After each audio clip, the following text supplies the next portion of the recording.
Hola y bienvenidos al canal de YouTube de Glomcom. Soy Daniela Grijalva. En estas series estaremos conduciendo entrevistas en Ibero-Latinoamericana con expertos de la enfermedad renal en diferentes partes del mundo. En Glomcom, nuestra misión es impartir formación médica basada en las mejores pruebas disponibles, libre de prejuicios comerciales e ideológicos, y crear una plataforma para la colaboración en investigación entre clínicos y académicos guiada por las necesidades de los pacientes y sus cuidadores. Los invitamos a unirse a nuestras redes sociales y formar parte de Glomcom Ibero-Latinoamericana.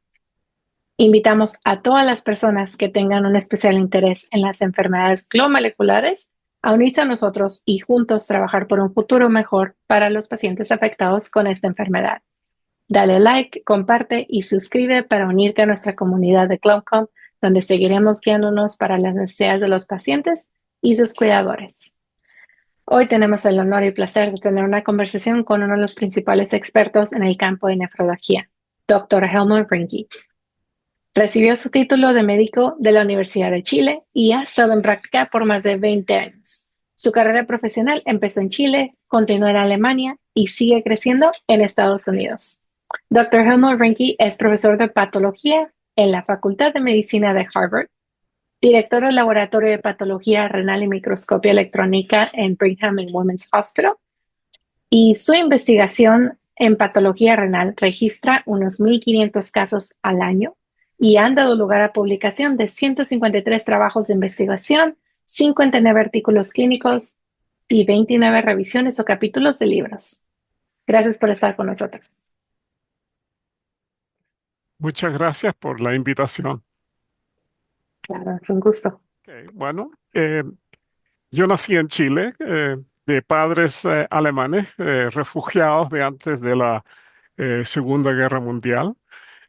Yo me eduqué en Chile, fui a la Universidad de Chile y me recibí en el año 71 como médico cirujano.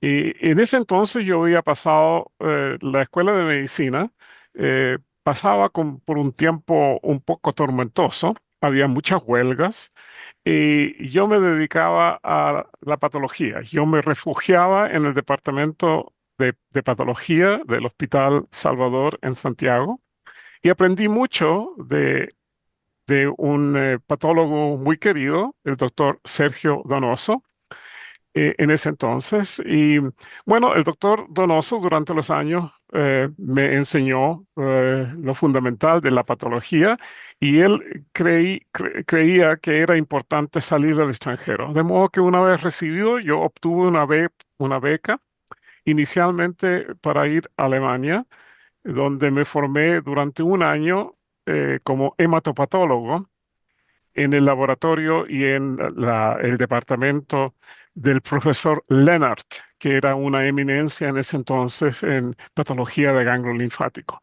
Rápidamente yo sentí que el ambiente en Alemania no era apropiado para mí y postulé a una residencia en Boston y quedé en el Boston City Hospital como residente 2 años y después el jefe de patología de la unidad de Harvard en esa institución, el doctor Ramsey Cotran, me invitó a unirme a su equipo en el Peter Pan Brigham Hospital. Eso fue en el año 74. Y ahí terminé mi residencia, mi especialización en patología renal y comencé estudios experimentales y la parte clínica de las biopsias, de la interpretación de las biopsias renales.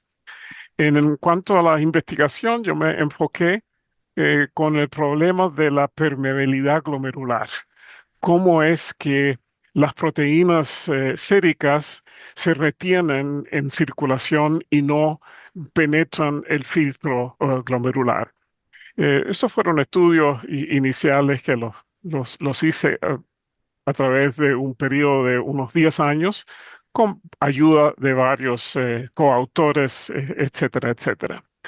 Eventualmente me dediqué al estudio de la progresión de la enfermedad renal, experimentalmente, desde luego, al comienzo y nos unimos con miembros de la unidad del doctor Brenner de estudios electrolíticos y con varios colaboradores iniciamos los estudios sobre la progresión renal y vimos que em, las adaptaciones que ocurren después de pérdida de función renal son detrimentales para la función renal y por consiguiente el proceso es inexorable una vez que el riñón llega a un grado de insuficiencia. Las adaptaciones eh, que ocurren a nivel hemodinámico y a nivel estructural eh, terminan destruyendo el resto del parénquima. Y bueno, eso fueron en los años 80 y 90. Eventualmente eh, tuvimos la oportunidad con colaboradores actuales como la doctora Wines, que inició un estudio sobre enfermedad por cambio mínimo y nos habíamos ocupado durante muchos años de una observación que algunos otros colegas nuestros habían hecho también, pero que no le dieron importancia. Esa observación era de un decorado fino de inmunoglobulina G en la superficie de los pocitos en pacientes con enfermedad por cambios mínimos. Y eso llevó entonces al descubrimiento más reciente de anticuerpos antinefrina en la circulación que son los causantes de la enfermedad por cambio mínimo y de la esclerosis focal y segmentaria primaria que tiene la misma etiopatogenia. De modo que eso ha sido mi carrera, todo al mismo tiempo de hacer este tipo de investigaciones. En primer lugar, fueron en animales de experimentación, eventualmente con material de las biopsias y con material de pacientes. Eh, es como he evolucionado en la parte de investigación. Al mismo tiempo, desde luego, siempre em, eh, interpretando las biopsias renales, que la parte estructural en la cual asesoramos a los clínicos, nosotros los patólogos, para estudiar, para investigar cuáles son las enfermedades y a través de eso llegar a un tratamiento racional de los pacientes con enfermedades renales. De modo que eso ha sido, en resumen, mi carrera como patólogo renal aquí en Boston. Wow, está increíble. Y de empezar en Chile a Alemania y ahora en Boston.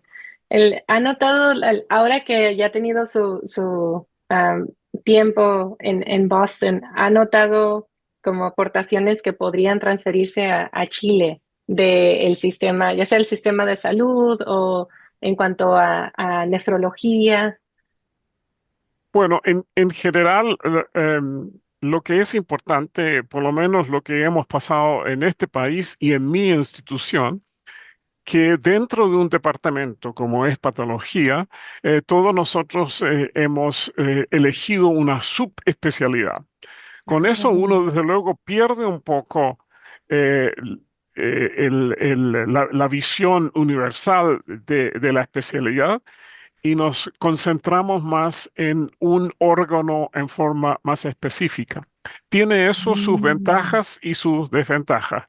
Las ventajas son que uno gana experiencias con el tiempo que son muy importantes para reconocer, no solamente para reconocer nuevas entidades, sino también para explicar lo que no ha sido explicado anteriormente, puesto que profundizamos nuestro conocimiento en un área muy específica. La parte negativa de eso es que muchas veces cuando vemos una biopsia de cualquier órgano y los hallazgos no son típicos de ese órgano, los pasamos como no importantes y por consiguiente podemos, podemos equivocarnos en ese sentido. De modo que esa es la desventaja.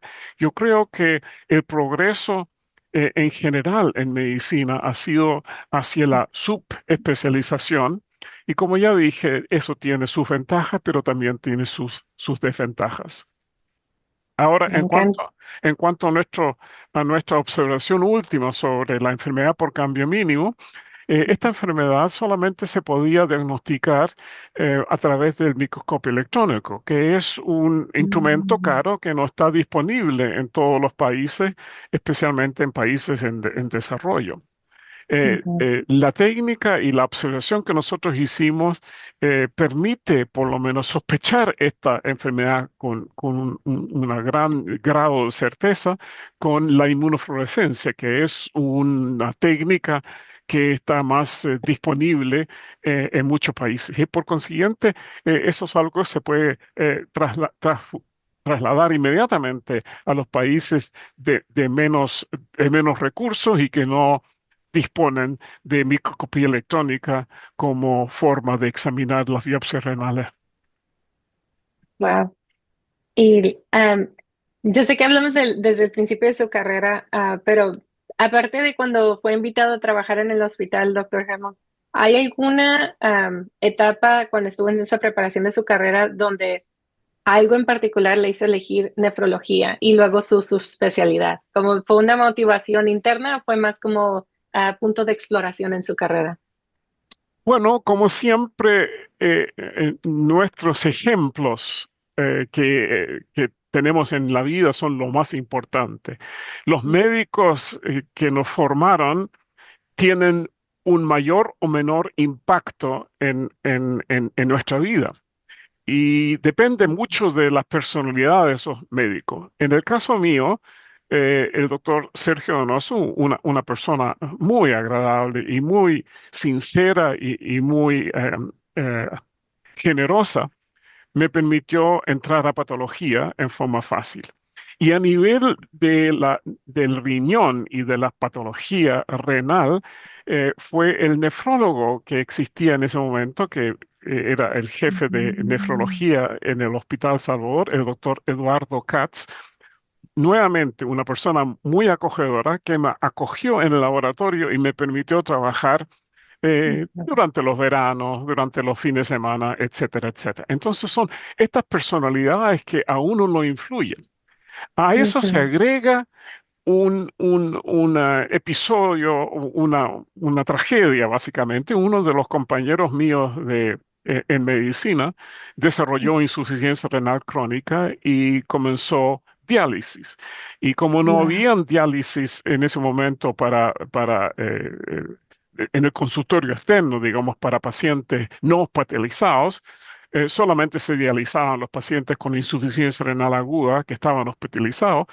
Se comenzó un programa de diálisis en la casa con este compañero mío y yo le ayudé a armar el riñón artificial en su casa, etcétera, etcétera. De modo que eso fue otro aspecto impactante en mi vida que me dirigió hacia la investigación, enfermedades renales, etcétera, etcétera. De modo, son wow. dos aspectos que a uno lo dirigen, digamos, a un cierto campo. La personalidad de los líderes que nos han impactado en nuestra vida profesionalmente y, desde luego, Ujú, aspectos personales de experiencias a veces trágicas que nos ujú. dirigen a tomar un rumbo en particular.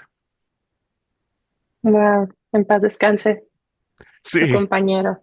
Pero es una de esas cosas que en esos tiempos había diferentes métodos, ¿no? Para asistir al paciente y qué impresionante que tuvo la oportunidad y qué bonito de ayudarlo en ese proceso.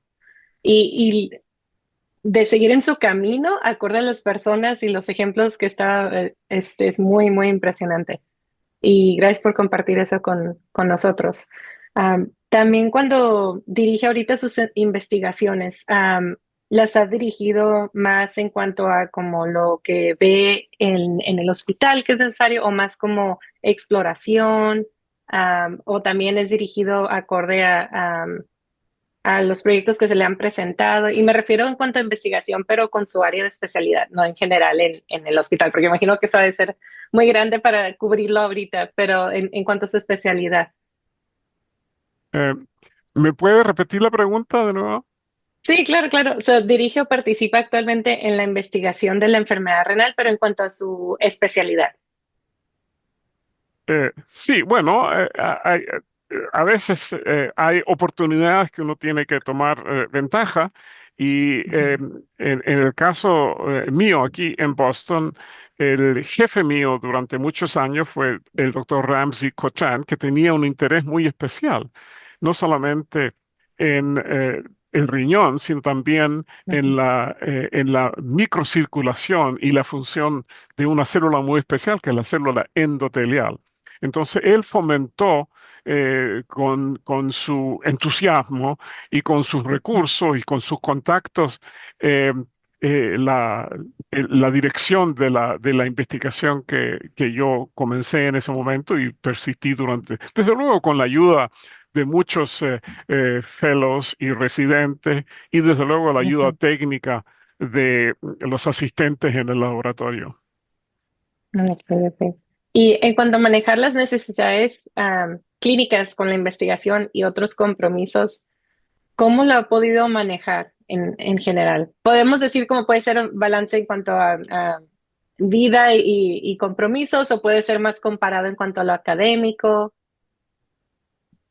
Bueno, si le escucho, si le entiendo bien, la pregunta es un poco complicado muchas veces Ujú, el balancear las actividades académicas y desde luego el resto de nuestras vidas. ujú, En el caso mío, desde luego yo tuve dos hijas, una que es médico internista ahora y la otra que estudió periodismo. Em, de modo que hay que buscar un balance em, muy delicado entre la atención que uno pone en su trabajo académico, científico y profesional, y desde luego ujú, las actividades de familia que son muy importantes. De modo ujú, que hay que balancearlo y muchas veces es difícil ese balance, puesto que las imposiciones que a uno encuentra por parte del ujú. trabajo muchas veces ponen bastante presión sobre lo que uno debe hacer o lo que uno cree que debe hacer. Ujú. Claro, y felicidades con sus hijas. Qué bonito que pudo crecer su familia a pesar de tener tantos compromisos. Felicidades. Gracias. Sí. Y para nefrólogos que están empezando en su carrera, ¿qué les recomendaría en cuanto a dedicarse en la investigación, en lo que ve ahorita en el tiempo presente? Bueno, hay aspectos que yo creo que me han guiado a mí en mi propia formación y de modo yo puedo hablar solamente de mi experiencia personal. Y hay probablemente dos aspectos que son muy importantes. En primer lugar, eh, la atención a los detalles. Es muy importante en la investigación, pero también en la parte clínica poner mucha atención a los detalles. En los detalles están muchas veces las respuestas que uno ha tenido o que la especialidad de uno ha tenido por años. Un Ujú, ejemplo de eso es, por ejemplo, ese hallazgo de un decorado fino en la enfermedad por cambio mínimo, que muchos patólogos probablemente habían observado, pero habían descartado como algún artefacto o como algo. Sin embargo, en ese detalle estaba el comienzo de una investigación que llevó entonces al descubrimiento de un sistema completamente nuevo que no se había descrito antes, que es la causa de la enfermedad por cambio de minuto. Atención al detalle es muy importante. Y el segundo aspecto que me guió mucho en mi vida ujú, es el de no aceptar las normas comunes y corrientes, siempre cuestionar la autoridad. Y eso yo creo que uno lo puede hacer desde luego en forma agradable y en forma gentil, eh, pero hay que hacerlo. Porque muchas veces nosotros aceptamos realidades que no están fundamentadas por la experiencia, la experimentación y desde luego las observaciones y la lógica muchas veces. De modo que son estos dos aspectos, atención a los detalles y por otro lado, cuestionar la autoridad y el status quo. Siempre hay que cuestionarlo y preguntarse si es que no hay algo más allá de lo que se acepta habitualmente como un hecho, una verdad. Ujú. Y así se puede guiar la investigación en otro ángulo nuevo, ¿verdad? Y ahí es donde Exactamente. viene la innovación. Ahí es Eh, donde puede ser una llave para abrir algo. Exactamente. Pero eso también no solamente es para investigación, sino también para eh, la labor y el trabajo habitual que nosotros hacemos. Si, si observamos estas dos leyes, digamos, o estas dos pautas o direcciones, eh, atención al detalle y cuestionar la autoridad y el status quo, yo creo que a mí me ha servido mucho en mi vida, tanto para el trabajo habitual como patólogo como en investigación. Ah. Y en investigación, cuáles diría, disculpe, en su opinión, doctor Hermont, son las tres cuestiones más importantes que debería de abordar la nefrología? Bueno, la nefrología ha, yo creo, descuidado un poco la prevención. De modo que lo primero que es importante, yo creo que es prevenir las enfermedades renales o por lo menos reconocerlas en un inicio para iniciar una terapia lógica y racional para evitar que los riñones fallen. Entonces, la medicina preventiva y una medicina eh, de intervención temprana, yo creo que es lo más importante. En segundo lugar, yo creo que eh, muchas veces nosotros estamos impresionados por los síntomas. Y los síntomas llevan entonces a a una terapia potencialmente. Sin embargo, tratar los síntomas puede ser nefasto para enfermedades como el riñón, puesto que el síntoma solamente, la terapia dirigida al síntoma solo alivia solamente eso, pero no va a la razón fundamental detrás de una enfermedad. De modo que muchas veces la tendencia, incluso en las escuelas de medicina hoy en día, es con mucha atención al síntoma y no a los mecanismos detrás de una enfermedad. Eso es un segundo lugar. Y yo creo el tercer reto que tenemos en este momento es encontrar terapias más específicas. Muchas veces tratamos enfermedades en forma global con inmunosupresores. Sin embargo, yo creo que el reto actual es encontrar métodos más eh, específicos para inducir una tolerancia específica en una enfermedad en que se ha perdido la tolerancia. Y ese es Ujú. un reto fundamental para el futuro. Sí, y de hecho, esa era nuestra siguiente pregunta. ¿Cuáles son los mayores retos en el cuidado de pacientes con enfermedad renal? Así que nos dio la primera. Este, ¿cree que tenemos otro mayor reto en cuanto al tiempo presente? Sé que hablamos de la prevención también, que es muy importante, tener estas conversaciones antes con los pacientes, podría ser también otra educación, podría ser otro ángulo también con los pacientes. Am, ¿Cree que tenemos otro mayor reto en cuanto a la enfermedad renal con los pacientes? Bueno, lo importante es que uno tiene que buscar la cooperación de los pacientes y los pacientes solamente pueden cooperar en su tratamiento si entienden el proceso de la enfermedad. Y yo creo que ahí está un reto importante para los clínicos. Nosotros como patólogos estamos un poco separados de eso, puesto que nuestros clientes no son los pacientes, nuestros clientes realmente son los nefrólogos. Entonces nosotros podemos educar un poco a los nefrólogos y Ujú, así a través de ellos yo creo que esa parte educativa tiene que llegar al paciente para que el paciente contribuya con su voluntad y con su esfuerzo en la mejoría de la enfermedad. ujú. Hablando del futuro, que me gustó mucho que lo mencionó cuando hablamos de los retos también, ¿qué es lo que más le ilusiona en cuanto a la atención a la enfermedad renal? Y puede ser del ángulo de patología también. Bueno, yo creo que lo que me ilusiona es que podemos encontrar eventualmente terapias más específicas eh, Mm, que van dirigidas directamente al mecanismo de la enfermedad y no necesariamente al sistema inmunológico en general. Entonces yo creo que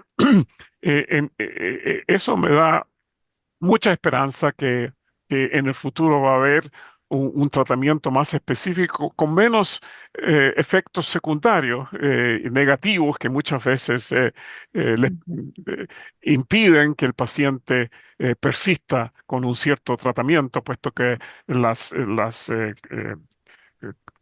complicaciones de ciertos tratamientos son tales que muchas veces eh, no le permiten al paciente mantener esa terapia específica. Y en cuanto a las terapias, me encanta que mencionó de tener más específico, porque sí espero que con la innovación lleguemos a ese nivel. Cambiaría todo, ¿no? No solo lo que le pasa al paciente, pero sino lo que podríamos ver en resultados. Y también por el otro lado, ¿cuáles son las necesidades que considera en el tiempo presente que no están cubiertas en la atención a los pacientes con enfermedad renal? Bueno, yo creo que por lo menos en Estados Unidos, y yo creo que en muchos países en desarrollo el problema es el mismo, es el acceso a la Mm, atención médica. Desafortunadamente, la medicina se ha transformado mucho más en un negocio hoy en día que en una profesión dedicada al mejoramiento en general de la vida de los pacientes. De modo que yo creo que muchas veces el aspecto comercial de la medicina impide em, que un cierto grupo de pacientes tengan la atención que se merecen o la atención que es necesaria para aliviar sus enfermedades. De modo que eso yo creo que es un reto fundamental y cómo balancear la parte financiera, económica y la parte de responsabilidad que tenemos nosotros como profesionales de aliviar las enfermedades en los pacientes. ujú. Sí, para recordarles no solo la motivación, pero el corazón de la carrera, ¿verdad? Donde viene el ayudar a otro ser humano. Exacto. Ujú, ujú, Eso es lo que nos llevó en primer lugar a elegir medicina como el campo de nuestras actividades profesionales. Sin embargo, hay muchas presiones hoy en día, especialmente desde el punto de vista económico, financiero, que nos desvían de esa meta que comenzamos nuestra vida profesional. ujú, ujú. Esperemos que la innovación nos ayude a encontrar nuevas maneras de que podamos aumentar eso, y no solo en nuestra área, sino en el mundo, para más personas que puedan consultar a sus médicos, pero también encontrar, como dijimos, tratamientos específicos que les ayude más y que podamos comunicar más eso. Y nos lleva perfecto en la transición para hablar de Glaucom y la comunidad de Glaucom. Y en cuanto a la comunidad, ¿cuál es su parte favorita de Gloncom Ibero-Latinoamericana? Bueno, lo más que me entusiasma es la participación de la gente joven, que siempre ha sido Ujú, una parte de nuestra labor como médico, es educar a las generaciones que vienen. Es importante ese aspecto, no solamente para enseñar, sino que también nosotros como educadores recibimos las inquietudes y las ideas de la gente joven. Y ese intercambio yo creo, muy importante, especialmente en una profesión que no es 100% científica, sino que muchas veces hay muchos otros aspectos. personales que tienen una importancia vital en nuestra profesión, pero también como médico tratante. Yo creo que es importante esa relación. Ujú. Y en ese aspecto, ¿qué le gustaría que Glaucom Ibero-Latinoamericana hiciera más en la comunidad? Bueno, yo creo que lo que está haciendo es bastante importante, es el acceso a, no solamente a material educativo, sino también el acceso que permite a médicos o profesionales de distintos países a acceder a la experiencia de otras personas, de otros educadores y de otros profesionales. Yo creo que eso es lo más importante. Y yo creo que está haciendo lo que más se puede, desde luego. Y, y yo creo que eso es una parte muy importante del GlomCon. Glaucom. Y sé que en temprano estuvimos hablando de las fellowships y tener voluntarios y doctores y las nuevas generaciones que llegan.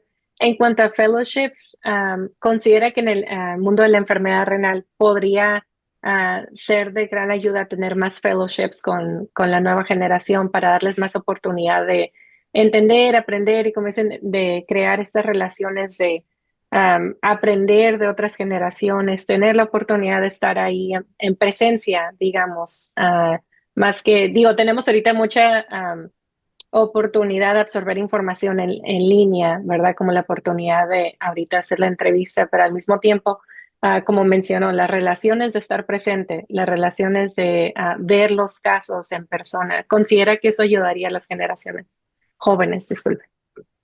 Sí, yo creo que es importante esta relación, digamos, a través de los medios como el Internet, puesto que nuestras instituciones hoy en día, por las presiones financieras, muchas veces nos limitan em, los fellowship.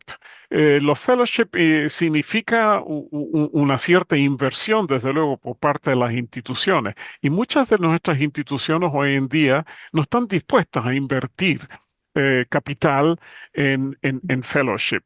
De modo que yo creo que esta otra relación a nivel como el GLOMCOM, que no requiere de presencia física, que es lo importante y que es lo que es caro, desde luego, en una educación, permite entonces eh, evitar esas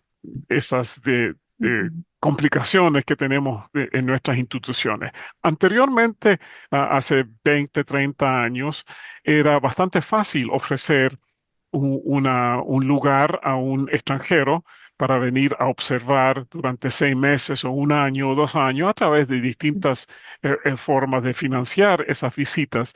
Sin embargo, la dificultad hoy en día es en nuestras propias instituciones que nos limitan esa oportunidad de ofrecer los fellowships a gente que vienen sin recursos, desde luego.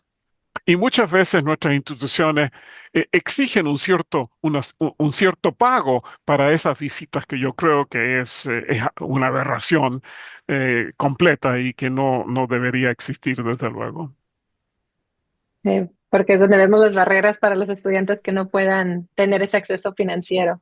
Sí, sí, Exacto, claro, claro. Y es una etapa vital, así como mencionó en su carrera, ¿no? Cuando se dan estas oportunidades, crea la oportunidad de uno tomar la decisión de ir o cambiar de donde uno vive o cambiar en lo que uno está haciendo todos los días, pero al mismo tiempo hay mucho crecimiento en ese viaje, ¿no? Y muchas oportunidades. Esperemos que las podamos seguir integrando. Y así como dijo, de manera virtual también nos provee de las personas que no puedan pagar de estar en presencia, que puedan de todos modos exacto. tener el conocimiento para ayudar a sus pacientes. Y dependiendo del ángulo, ¿no? Puede ser el ángulo, como dijimos, en patología o nefrólogos que estén en persona con el paciente, pero igualmente es conocimiento que les pueda ayudar para ejercer. Exactamente. Yo sé que hablamos del futuro, mi última pregunta está bien hablando un poco más del futuro, doctor Helmut. ¿Y qué tipo de asociación cree que aportará los avances más significativos en el tratamiento y la investigación de la enfermedad renal? Bueno, como ya mencioné, hay dos aspectos que yo creo que son absolutamente fundamentales. El reconocimiento temprano de la afectación renal. Eso es absolutamente importante. Y tratar de intervenir en forma temprana, puesto que si uno espera mucho, eh, eh, uno pierde la oportunidad de evitar y de prevenir una progresión en las enfermedades. De modo que el reconocimiento temprano de una enfermedad y la prevención, desde luego, es muy importante. Y como ya mencioné anteriormente, las terapias que usamos actualmente son en general no muy específicas para las enfermedades, sino bastante no específicas y por consiguiente tienen efectos secundarios que no son beneficiosos y por consiguiente una terapia mucho más específica, dirigida al mecanismo de la enfermedad y no a los síntomas, es algo que yo creo que me da mucha esperanza para el futuro. Muchas gracias, doctor Helmut. Y si gusta algunas últimas palabras para la comunidad de Cloncom Ibero-Latinoamericana, bienvenida. Bueno, para la comunidad latinoamericana y participantes del GLOMCON, yo quisiera pedirles a todos que contribuyan en la forma que puedan, muchas veces con preguntas importantes que a nosotros no se nos ocurren porque no nos enfrentamos a ciertos problemas y por consiguiente es muy importante la participación activa de todos y no pensar que una pregunta o una sugerencia es estúpida o algo así, puesto que siempre hay algo que uno puede aprender de todas las preguntas que se puedan hacer, porque son inquietudes que alguien tiene, desde luego, y que muchas veces compartimos, pero que no nos atrevemos a vocalizar. Ujú. Muchas gracias, doctor Helmut. Es un honor tenerlo aquí. Le agradecemos mucho por esta conversación y estoy más que segura que generaciones que vengan van a tener este video guardado y van a estar escuchando esta conversación. Así que muchas gracias por darnos su tiempo y muchas gracias por lo que nos ha compartido. Muchas gracias a ustedes.